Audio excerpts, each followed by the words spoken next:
नमस्कार। देखिए, आज फिर हम साइंस के न्यूमेरिकल की सेक्टर में आगे बढ़ते हैं। देखिए, सारे के सारे हम प्रीवियस ईयर करा रहे हैं। आज भी है 12 अक्टूबर 2018 का पूछा हुआ। निम्न में से कार्य कर सकता है, निम्न में कौन अधिक कार्य कर सकता है? एक चली हुई गोली, एक घूमता हुआ पहिया, तेजी से आता हुआ पत्थर, उठा हुआ हथौड़ा। देखिए, एक चली हुई गोली सबसे ज़्यादा कार्य करेगी। क्यों? क्योंकि कार्य जो होता है वो बल गुना विस्थापन होता है। तो चली हुई गोली का वेग ज़्यादा होता है, जिसके वजह उसका विस्थापन ज़्यादा होगा। जब विस्थापन ज़्यादा होगा तो वो कार्य भी ज़्यादा करेगी, है ना। इसका डिस्कशन पढ़ लेते हैं तो देखिए आपको 100% समझ में आ जाएगा। डिस्कशन कर रहा है, हम जानते हैं कि कार्य बराबर बल गुना विस्थापन। बंदूक से चली गोली में घूमते हुए पहिए, तेजी से आते हुए पत्थर तथा उठे हुए हथौड़े की तुलना में बहुत अधिक गतिज ऊर्जा होती है। पुनः हम जानते हैं कि चली हुई गोली जब तक लक्ष्य से टकराती है तो इसकी संपूर्ण गतिज ऊर्जा कार्य तथा ऊष्मा में परिवर्तित होगी। यदि ऊष्मा का मान नगण्य हो तो गोली की गतिज ऊर्जा बराबर किया गया कार्य। अब गोली की लक्ष्य से टकराने पर विस्थापन कम होगा एवं संपूर्ण गतिज ऊर्जा का एक बड़े परिणाम का बल उत्पन्न होगी, जिससे लक्ष्य की गहराई तक भेदन हो पाता है। यही कारण है कि बंदूक से चली हुई गोली यदि किसी व्यक्ति के सीने में लग जाए तो उसकी जान तक जा सकती है। तो क्यों? सबसे ज़्यादा ये कार्य कर सकती है। ठीक है, चलिए अगले क्वेश्चन की ओर चलते हैं। एक घर में एक महीने में 200 यूनिट यानी इकाई ऊर्जा की खपत होती है। यह जूल में कितना होगा? देखिए, 200 यूनिट ऊर्जा यहाँ पर इस्तेमाल हो रहा है। तो यूनिट को किस में हम लोग लेते हैं? किलो वाट घंटा में। किलो वाट घंटा में लेते हैं हम लोग। तो हम जानते हैं कि 1 यूनिट बराबर 1 किलो वाट घंटा होता है, आवर। तो 1 किलो वाट घंटा बराबर 3.6 × 10⁻⁶ जूल। अतः प्रश्न से 200 यूनिट है। 200 किलो वाट घंटा बराबर 200 गुना 3.6 गुना 6, तो 7.2 गुना 10⁻8 जूल ये खपत करेगा। ठीक है, देखिए इस तरह से आप ऐसे न्यूमेरिकल्स को बना सकते हैं। देखिए, सारे के सारे क्या हैं? साइंस के प्रीवियस ईयर हैं। सारे के सारे प्रीवियस ईयर, यहाँ पर भी आपको प्रीवियस ईयर आगे मिलेंगे। तो आशा करते हैं कि ये वीडियो आपको अच्छा लग रहा है। अगर अच्छा लग रहा है तो लाइक कर दीजिएगा और पूरा वीडियो देखने के बाद शेयर कर दीजिएगा। अगला है यांत्रिक ऊर्जा माइनस गतिज ऊर्जा। यांत्रिक ऊर्जा माइनस गतिज ऊर्जा बराबर क्या होता है? देखिए, यांत्रिक ऊर्जा में जब गतिज ऊर्जा को घटाते हैं तो हमारा स्थितिज ऊर्जा आता है। देखिए क्या होता है, यांत्रिक ऊर्जा बराबर होता है, इसमें होता है स्थितिज ऊर्जा यानी कि पोटेंशियल एनर्जी और प्लस किनेटिक एनर्जी गतिज ऊर्जा। ठीक है, किनेटिक एनर्जी और पोटेंशियल एनर्जी को जब जोड़ते हैं तब आता है हमारा कौन? यांत्रिक ऊर्जा आता है। तो इधर से किनेटिक एनर्जी को अगर ला दें इधर, तो यांत्रिक ऊर्जा में अगर ये गतिज ऊर्जा को घटा देंगे ले जा करके, तो क्या बच जाएगा? हमारा स्थितिज ऊर्जा बच जाएगा, है ना। तो इस तरह से इसका आंसर क्या आ जाएगा? स्थितिज ऊर्जा। यांत्रिक ऊर्जा में जब घटाएंगे गतिज ऊर्जा को तो क्या आ जाएगा? हमारा स्थितिज ऊर्जा आ जाएगा। ठीक है, चलिए इसका डिस्कशन पढ़ लेते हैं। हम जानते हैं कि किसी पिंड की यांत्रिक ऊर्जा का मान पिंड की गतिज ऊर्जा तथा स्थितिज ऊर्जा के संयुक्त मान के बराबर होता है। अर्थात पिंड की यांत्रिक ऊर्जा बराबर गतिज ऊर्जा प्लस स्थितिज ऊर्जा, अतः यांत्रिक ऊर्जा माइनस गतिज ऊर्जा बराबर स्थितिज ऊर्जा। ठीक है, अगला क्वेश्चन देखते हैं। m द्रव्यमान की कोई वस्तु जो a त्वरण से गतिशील है, उस पर प्रयुक्त बल का मान क्या होगा? ठीक है, तो आपको पता है कि F बराबर बल बराबर क्या होता है? Mass into acceleration. तो ma हो जाएगा, क्या हो जाएगा? ma हो जाएगा। ठीक है, ये कब पूछा गया? 12 अक्टूबर 2018 को सेकंड शिफ्ट में पूछा गया। ठीक है, किसी वस्तु के द्रव्यमान तथा त्वरण से संबंध व्यक्त करने हेतु न्यूटन ने एक नियम दिया था, जो न्यूटन के गति का द्वितीय नियम था, कहलाता है। इसके अनुसार किसी वस्तु का कार्यरत बल का मान उसके द्रव्यमान m तथा वस्तु में उत्पन्न त्वरण a के गुणनफल के बराबर होता है। अर्थात यदि बल F हो तो F बराबर ma होता है। ये क्या था? न्यूटन का द्वितीय गति नियम। न्यूटन का पहला गति नियम था कि अगर कोई वस्तु स्थिर है तो वह स्थिर रहेगी जब तक कि उस पर कोई बाहरी बल न लगाया जाए, या फिर अगर वो गति में है तो वो गति में ही रहेगी जब तक कि उसके ऊपर कोई बाहरी बल न लगाया जाए, तो उसके गति में परिवर्तन नहीं होगा। ठीक है, ये था पहला। दूसरा था, आपने यहाँ देखा। अब तीसरा क्या था? तीसरा क्या था कि अगर जैसे कि मान लीजिए कोई पाइप है और उससे इधर पानी निकल रहा है, जब इससे पानी निकल रहा है तो ये क्या करेगा? पाइप को आगे की ओर धक्का देगी। ठीक है, इसको करते हैं प्रत्येक क्रिया के विपरीत प्रतिक्रिया होती है। ठीक है, ये था तृतीय गति नियम। चलिए क्वेश्चन आगे की तरफ बढ़ते हैं। अगला क्वेश्चन है, उस बल का नाम बताइए जिसके परिणाम स्वरूप दो परस्पर प्रभावी वस्तुओं के बीच प्रत्यक्ष भौतिक संपर्क होता है। इसको कहते हैं संपर्क बल। जब प्रत्यक्ष भौतिक संपर्क होता है तो संपर्क बल कहलाता है। ठीक है, चलिए इसका डिस्कशन देखते हैं। ये पूछा गया कब? 28 नवंबर 18 के सेकंड शिफ्ट में। तो सारे के सारे क्या है? प्रीवियस ईयर है। चलिए बढ़ते हैं आगे। अगला क्वेश्चन है, दो परस्पर, इसका डिस्कशन है पिछले क्वेश्चन का। दो परस्पर प्रभावी अर्थात एक दूसरे के संपर्क में आने वाली वस्तुओं के बीच कार्यरत बल को संपर्क बल कॉन्टैक्ट फोर्स कहते हैं। कॉन्टैक्ट फोर्स कहते हैं। संपर्क बलों के अंतर्गत किसी सतह पर रखी हुई वस्तु पर सतह की प्रतिक्रिया किसी वस्तु को खींचने से इनमें उत्पन्न हुए तनाव, घर्षण बल आदि आते हैं। अगला है क्वेश्चन, निम्न में से किस राशि की इकाइयां समान होती है? तो इसमें कार्य और ऊर्जा दोनों की इकाइयां क्या होती है? समान होती है। और दोनों का मात्रक क्या होता है? जूल होता है। ठीक है, दोनों का मात्रक जूल होता है। चलिए, कार्य तथा ऊर्जा परस्पर संबंधित राशियां हैं, अर्थात कार्य को ऊर्जा तथा ऊर्जा को कार्य में बदला जा सकता है। इन दोनों का ऐसा ही मात्रक जूल होता है। अगला क्वेश्चन है 32 नंबर, 40 केजी द्रव्यमान की किसी वस्तु को भूमि से एक निश्चित ऊंचाई तक उठाया जाता है और इसकी स्थितिज ऊर्जा 2000 जूल है। वस्तु को भूमि से ऊंचाई ज्ञात कीजिए। यानी कि 40 केजी द्रव्यमान था और उसको कितना ऊर्जा से उठाया गया है? इतना ऊर्जा से उठाया गया है। और जब पृथ्वी से ऊपर उठाया जा रहा है तो जी जो होगा वो लगेगा निगेटिव में। तो जी का मान कितना है? 10 मीटर प्रति सेकंड स्क्वायर लेना है। तो इस तरह से अगर हम निकालेंगे कि कितना उठाया गया ऊपर अगर ऊंचाई, तो यहाँ पर इसमें सूत्र कौन वाला लगेगा? इसमें लगेगा काइनेटिक एनर्जी बराबर कौन वाला? ये पोटेंशियल एनर्जी PE बराबर लग जाएगा mgh। ठीक है, mass into gravity into height. तो यहाँ देखिए कितना एनर्जी लग रहा है? 2000। तो 2000 बराबर हो जाएगा 40 गुना जी कितना है? 10 और गुना कितना ऊंचाई तक उठाया गया। ये आकर के इधर डिवाइड हो जाएगा। देखिए ये 2 0 कट गया, 4 पंचे 20 आ गया, यानी कि 5 मीटर। कितना उठाया गया उसको? 5 मीटर। चलिए डिस्कशन में भी देख लेते हैं इसको। वस्तु का द्रव्यमान m बराबर 40 kg है। माना h ऊंचाई तक उठाने से वस्तु की स्थितिज ऊर्जा U बराबर 2000 जूल। हम जानते हैं कि m द्रव्यमान की वस्तु h ऊंचाई पर स्थित स्थितिज ऊर्जा U का मान निम्न सूत्र द्वारा व्यक्त होता है, U बराबर mgh। तो 2000 बराबर 40 गुना 10h, h बराबर निकालें तो यहाँ से 5 मीटर हमारा निकल के आ गया। ठीक है, चलिए अगला क्वेश्चन देखते हैं। यदि 25 केजी द्रव्यमान वाली एक वस्तु पर 75 न्यूटन का बल लगाया जाता है तो उत्पन्न त्वरण क्या होगा? तो देखिए इसका है बी नंबर आंसर, 3 मीटर प्रति सेकेंड। इसमें देखिए ये द्रव्यमान दिया हुआ है और यहाँ पर बल दिया है। तो आपको सूत्र पता है कि बल बराबर क्या होता है? द्रव्यमान गुना त्वरण। तो अब देखिए बल दिया है कितना हमारा? 75 बराबर द्रव्यमान कितना दिया? 25 और गुना ए, तो 25 दिया 75, 3 बराबर ए का ऐसा मतलब मीटर पर सेकंड स्क्वायर होता है, तो 3 मीटर पर सेकंड स्क्वायर इसका सही आंसर हुआ। ये कब पूछा गया था? 18 के सेकंड शिफ्ट में पूछा गया था। ठीक, क्वेश्चन में क्या था? 25 केजी द्रव्यमान दिया हुआ था, वस्तु पर कार्यरत बल कितना था? 75 न्यूटन था।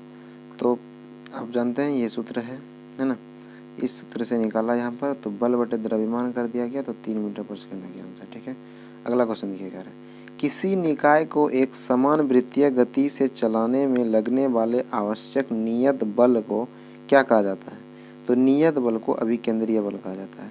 समान वृत्तीय गति में चलाने में लगने वाले आवश्यक नियत बल को, देखिए वृत्तीय गति में चल रहा है, तो ये मान लीजिए केंद्र है, इसके चारों तरफ अगर कुछ घूम रहा है तो ये चारों तरफ तभी घूमेगा जब इसको ये चारों तरफ से खींच करके रखेगा केंद्र की ओर, तो इसको कहते हैं अभिकेंद्रीय बल, जब केंद्र की ओर लगने वाला बल होता है। ठीक है, अब इसको क्या कहते हैं? केंद्र की तरफ अगर खींच रहा है तो उसको क्या कहते हैं? अभिकेंद्रीय बल। तो जब कोई वस्तु, इसका डिस्कशन देखते हैं, ये भी देखिए प्रीवियस ईयर है आपका सारा का सारा। जब कोई वस्तु एक समान वृत्तीय गति करती है तो इनकी चाल तो समान रहती है, लेकिन गति की दिशा निरंतर बदलाव होते रहने से वेग में परिवर्तन होता रहता है। अतः वृत्तीय गति में त्वरण होता है और इस त्वरण के कारण वृत्त के केंद्र की ओर कार्यरत बल होता है। अतः वृत्तीय गति में किसी वस्तु पर वृत्त के केंद्र की ओर लगने वाले बल को अभिकेंद्र बल कहलाता है। ठीक है, 1 किलोवाट बराबर क्या होता है? 1 किलोवाट बराबर होता है 1000 जूल प्रति सेकेंड। 1000 जूल प्रति सेकेंड। ठीक है, 1 वाट बराबर किलोवाट बराबर होता है। ठीक है, 1 वाट बराबर होता है जूल प्रति सेकेंड। ठीक है, जूल प्रति सेकेंड वाट को बोला जाता है। ठीक, 1 वाट बराबर 1 जूल प्रति सेकेंड।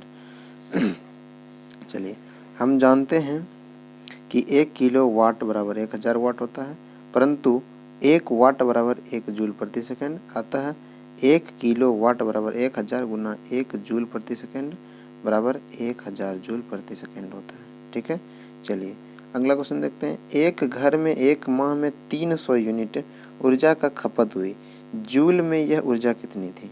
देखिए 300 यूनिट का हुआ तो जूल में यह ऊर्जा कितना था? कितना खपत हुआ है? 300 खपत हुआ है, तो 300 और गुना जूल में निकालना है हमको। तो देखिए 1 यूनिट में कितना जूल होता है? तो वही 3.6 इंटू 10⁻6 जूल होता है। तो इस तरह से जब इसको मल्टीप्लाई करेंगे तो कितना आ जाएगा?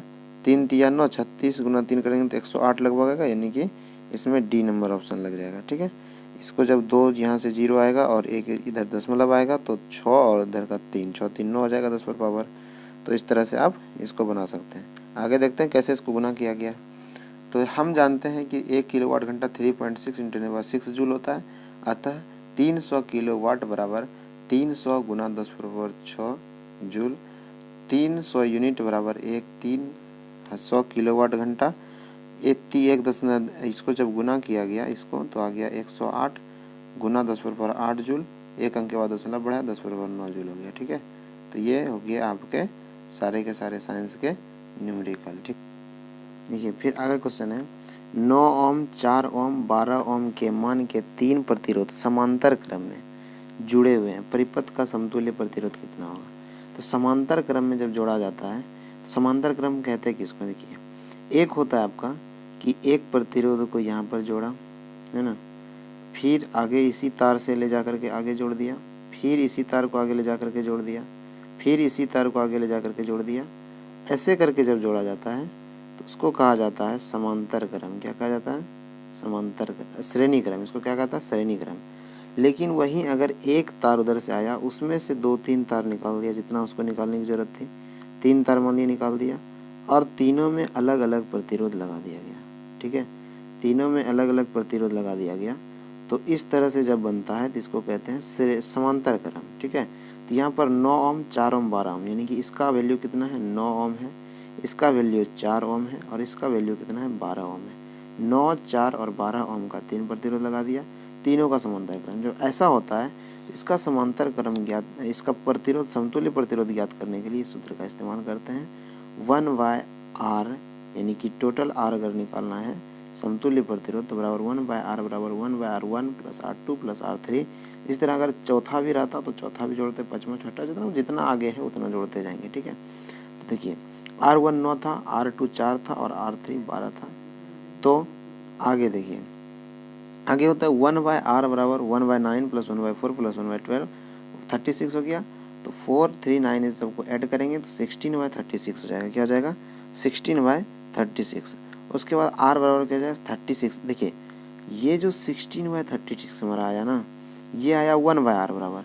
जैसे यहाँ r बराबर करेंगे ना तो ये क्या हो जाएगा? पलट जाएगा, तो ये 36/16 हो जाएगा बराबर 2.25 हो जाएगा। ठीक है, देखिए एक बात इसमें ध्यान देना है कि जो ये समांतर वाला श्रेणी होता है ना, समांतर श्रेणी क्रम में, तो समांतर में जो सबसे कम जो समतुल्य प्रतिरोध आता है टोटल मिला करके, ये जो समतुल्य प्रतिरोध यहाँ पे आपका आया, ये जो होता है जो हाईएस्ट प्रतिरोध रहता है, यानी कि जो लोएस्ट रहता है, जैसे कि 4 है ना, ये हमेशा उन सब जो प्रतिरोध जो दिया रहता है उन सब से कम आता है। उन सब से हमेशा ये क्या आता है?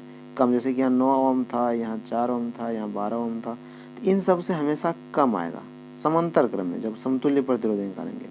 और श्रेणी क्रम में अगर यही रहेगा, अगर श्रेणी क्रम में रहेगा तो समतुल्य प्रतिरोध जब निकालेंगे तो क्या आएगा? उन सब में सबसे ज़्यादा आएगा, उन सब में से क्या आएगा? ज़्यादा आएगा। ठीक है, चलिए आगे देखते हैं। आगे है अगला क्वेश्चन। इस तरह से आपका समतुल्य प्रतिरोध क्या आ गया? 2.25 आ गया। ठीक है, चलिए आगे आगे क्या है कि एक विद्युत बल्ब के फिलामेंट में 1 मिनट के लिए 5 एक विद्युत बल्ब के फिलामेंट में 5 मिनट के लिए 0.5 एम्पीयर की विद्युत धारा प्रवाहित होती है। उस तार में प्रवाहित होने वाले विद्युत आवेश, देखिए विद्युत आवेश जो होता है ना, आवेश बराबर होता है धारा गुना समय। क्या होता है? समय। टी को क्या बोलते हैं? समय बोलते हैं। ठीक है। V बराबर आता है क्या? I into T. ठीक है। अब देखिए या फिर Q बराबर आई टी। देखिए Q बराबर आई टी। अब देखिए Q क्या होता है? आवेश को शॉर्ट में लिखा जाता है Q, धारा को I और टाइम को T। Q बराबर आई टी। अब देखिए Q बराबर आई टी हो गया, तो इसमें क्या करना है? तो 5 मिनट, टाइम कितना है? 5 मिनट, मिनट को ले लिए और यहाँ पर क्या 0.5 एम्पीयर। तो देखिए टाइम दे दिया 5 मिनट, 5 मिनट को सेकंड में बदलेंगे 300 सेकंड हो गया।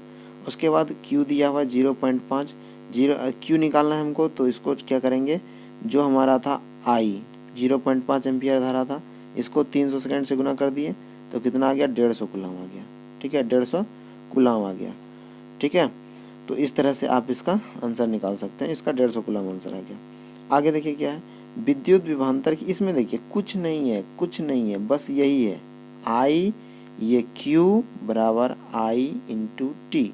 ये जिसको आ गया बस कहानी खत्म।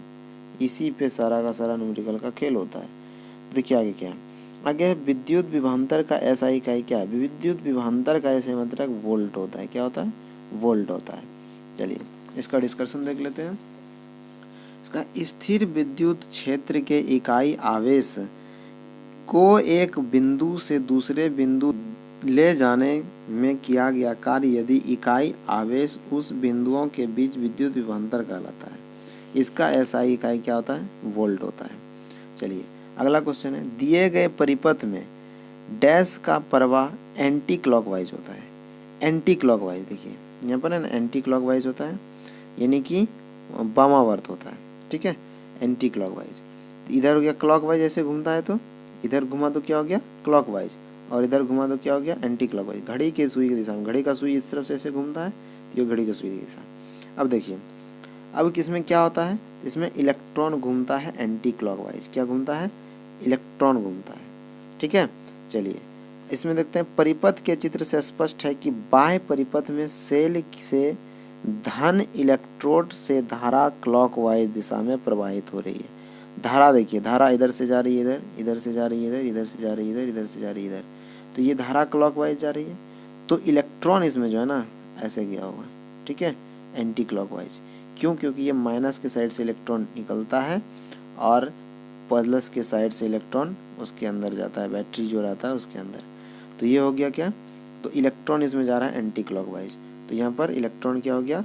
धारा के विपरीत दिशा में, अर्थात एंटी क्लॉकवाइज होगी। ठीक है, चलिए अगला क्वेश्चन है, निम्न में से कौन सा नियम किसी धात्विक तार में प्रवाहित होने वाली धारा को उनके सिरों के बीच संबंध बताता है? तो ये ओम का नियम बताता है। देखिए ओम ने किसका नियम दिया था? तो ओम ने दिया था, ओम जो होता है इसका प्रतिरोध का मात्रक होता है।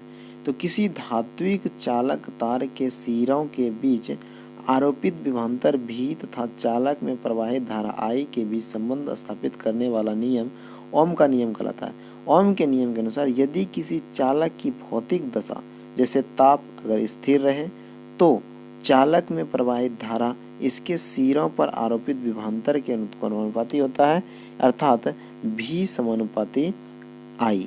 ठीक है, यानी कि यहीं से सूत्र आया V बराबर I R या RI। ये सूत्र को याद रखिएगा, आगे ये सूत्र क्या देगा? काम देगा। ठीक है, V बराबर IR।